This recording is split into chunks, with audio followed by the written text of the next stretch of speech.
Herzlich willkommen zu Hauptsache weg. Du willst deinen Wohnwagen sicher an- und abkuppeln nach den neuesten DEKRA-Standards, dann ist dieses Video genau für dich. Erstmal zur Erklärung, was das hier alles ist. Als ich das zum ersten Mal gesehen habe, war ich erstmal leicht irritiert.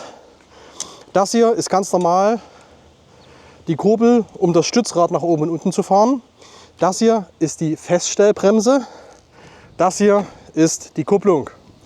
Und in meinem Fall, ich habe hier noch so eine Alco Safety Premium Gold Security Sicherung mit drin. Die sichert das Ganze einfach nochmal ab, damit der Wohnwagen wirklich nicht so einfach gestohlen werden kann. Es gibt unterschiedliche Arten von Sicherungen, die ihr euch holen könnt. Aber die hier, die kann ich wirklich bedenkenlos empfehlen. Ehe man die hier durchgesägt hat, da sitzt man eine Weile dran. Die können wir schon mal abmachen und zur Seite legen. Und als nächstes fahren wir unser Zugfahrzeug erstmal unter die Kupplung dran.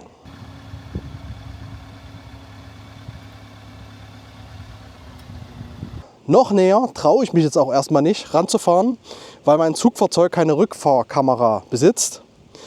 Und aus dem Grund mache ich den restlichen halben Meter jetzt mit meinem Mover.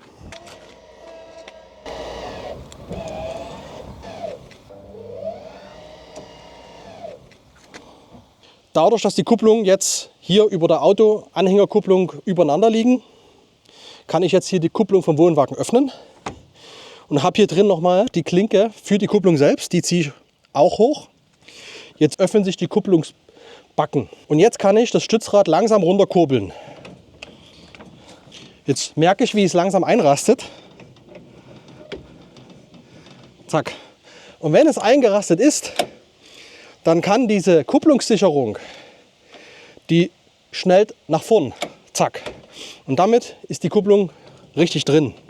Jetzt kann ich das Stützrad schon so leicht in der Luft hängen lassen und mache die Kupplung vom Wohnwagen erstmal zu. Jetzt, da die Kupplung richtig mit der Anhängerkupplung eingerastet ist, können wir die Feststellbremse des Wohnwagens lösen. Sobald diese gelöst ist, können wir nun als dritten Schritt das Stützrad nach oben kurbeln. Dazu gibt es hier unten solche Rillen, in die das Stützrad einrastet. Wenn das ganz nach oben ist, haben wir so einen Hebel, wo das Stützrad gesichert ist. Den können wir einmal lösen und das Stützrad richtig nach oben ziehen und wieder feststellen. Jetzt ist das Stützrad während der Fahrt gesichert. Die 3 Schritte, die ich dir soeben gezeigt habe, die musst du laut den aktuellen DEKRA-Regeln auch in der Reihenfolge so ausführen.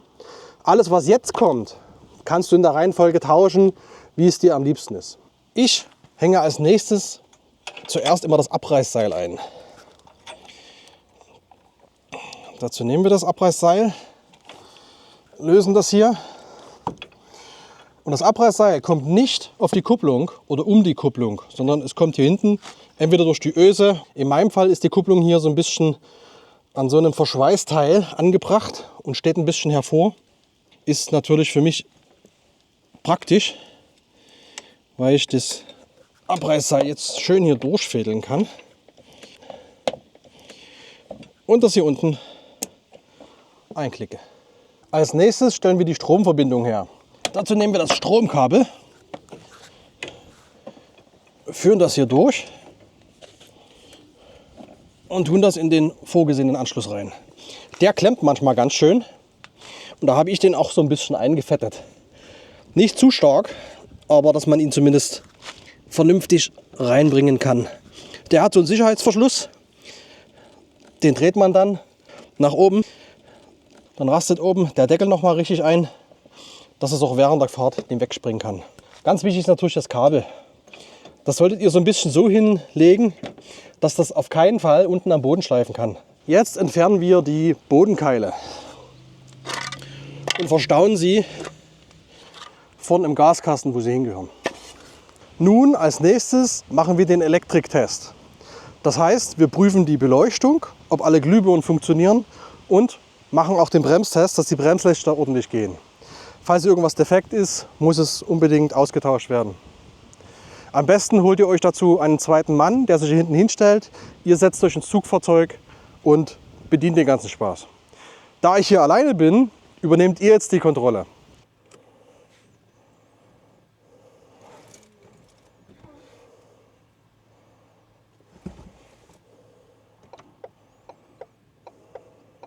Wenn ihr diese Schritte jetzt alle erledigt habt, dann fragt ihr euch sicherlich, wann kann es endlich losgehen? Ich will in den Urlaub. Aber ich empfehle euch, macht noch mal einen kurzen Rundgang, checkt noch mal, ob alle Fenster irgendwie leicht offen sind etc. Und vor allem checkt den Mover. Das ist mir schon passiert, dass ich fast losgefahren wäre, wo der Mover noch dran ist. Ihr zerstört euch das Teil und so ein Mover ist nicht günstig. Deswegen immer noch mal den Kontrollrundgang machen. Guckt vor allem auch oben aufs Dach. Gerade wenn ihr jetzt aus dem Wald kommt oder wenn der Wohnwagen eine Weile stand. Es kann auch Schnee oben drauf sein etc. Es kann dort irgendein Ast drauf liegen. Nehmt euch noch mal eine Leiter vorher. Und bei der Gelegenheit könnt ihr auch gleich noch mal checken, ob die Dachluken oben alle noch mal richtig verschlossen sind. Weil eine offene Dachluke während der Fahrt, die habt ihr nicht lange. Die reißt irgendwann davon. Also ganz wichtig, bevor ihr losfahrt, noch mal einen kurzen Kontrollrundgang einfach noch mal als Sicherheit machen. Jetzt kann es endlich losgehen. Ihr seid endlich fahrbereit. Aber natürlich müsst ihr erstmal die Seitenspiegel hier an den Spiegel hier dran montieren. Für mich jetzt als Demonstrationszweck verzichte ich mal darauf, aber die kommen dann hier dran. Unser Wohnwagen ist natürlich mit 2,50 sehr breit. Deswegen brauchen wir auch eine entsprechende Weite vom Spiegel her, sodass ich dann eben auch vom Winkel her hinter den Wohnwagen blicken kann. Ansonsten haben wir es jetzt endlich geschafft. Bevor wir jetzt endgültig losfahren, machen wir aber noch was. Und zwar einen Bremstest. Ihr fahrt einfach ein paar Meter und geht dann mal ordentlich in die Eisen. Nicht so sehr, dass der Airbag jetzt rausspringt, aber dass ihr merkt, dass hinten der Wohnwagen einfach mitbremst und mitzieht.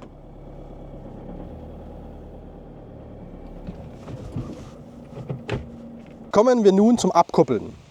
Das Wichtigste ist, dass ihr erstmal einen ebenen Untergrund findet, wo ihr den Wohnwagen abstellen könnt. Und sichert erstmal das Zugfahrzeug. Das heißt, Bremse rein, erster Gang rein und ganz wichtig, Motor aus, um irgendwelche Gefahren zu vermeiden. Die allermeisten Wohnwagen haben eine Dämpfung hier unten drin. Und wenn die gespannt ist, dann kann das durchaus passieren, wenn ihr abkuppelt, dass euch die ganze Wohnwagenkupplung entgegenschießt und in euer Auto reinkracht. Das wollt ihr natürlich nicht. Wenn ihr das Fahrzeug so mit Wohnwagen geparkt habt, fahrt ihr einfach noch mal einen leichten halben Meter nach vorn, damit der Dämpfer hier entspannt ist. Wenn hier keine Spannung mehr drauf ist, dann können wir jetzt den Wohnwagen erstmal sichern und die Handbremse ziehen. Als nächsten Schritt holen wir uns jetzt unsere Unterlegkeile raus.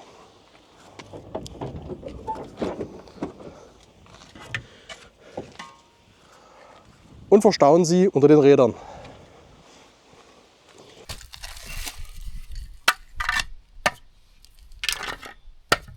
Nun lösen wir wieder das Stützrad aus seiner Verankerung. Einmal lösen, runterfahren. Ich mache es immer ganz kurz bevor es den Boden berührt. Wieder festziehen und langsam runterkurbeln, sodass es die Deichsel ganz leicht anhebt, aber noch nicht zu doll.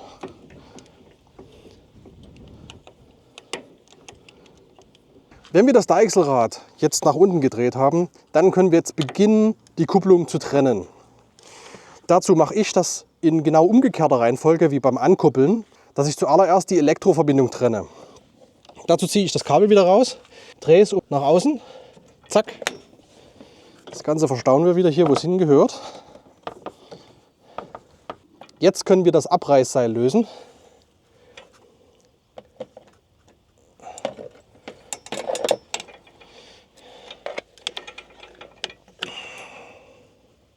Jetzt kann ich damit beginnen, die Kupplung zu lösen. Ich mache die Kupplung auf, ziehe die Kupplungssicherung nach oben, halte sie nach oben gedrückt und jetzt kann ich das Deichselrad weiter nach oben drehen. Wenn die Kupplung ein bisschen klemmt, kann man ein bisschen am Wohnwagen wackeln.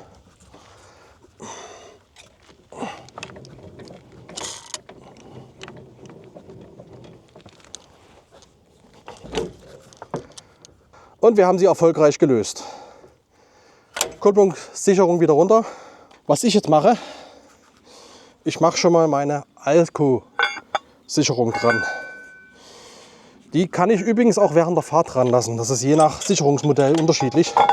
Aber macht sich echt praktisch, wenn man im Urlaub ist und irgendwo an einer Raststätte oder so hält. Der Wohnwagen kann dann auch im geparkten Zustand nicht so einfach abgekuppelt werden.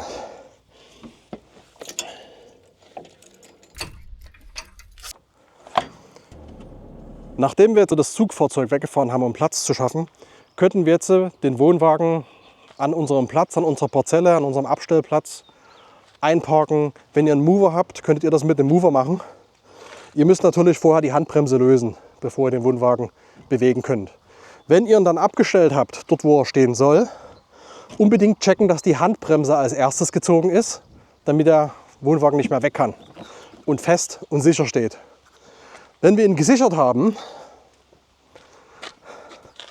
dann können wir jetzt anfangen, die Stützen runter zu kurbeln.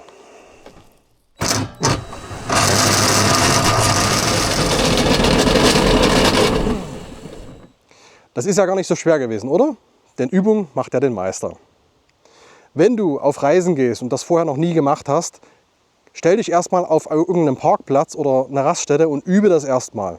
Wenn du sehr lange Fahrten planst, wie zum Beispiel nach Italien, Kroatien oder vielleicht sogar noch weiter, lass auch deine Kupplung und deine Anhängerkupplung von der Werkstatt in regelmäßigen Abständen nochmal durchchecken. Hoffentlich konnte dir dieses Video helfen. Wir würden uns freuen, wenn du uns abonnierst und die Glocke läutest. Sei beim nächsten Video wieder mit dabei. Hauptsache weg. Hauptsache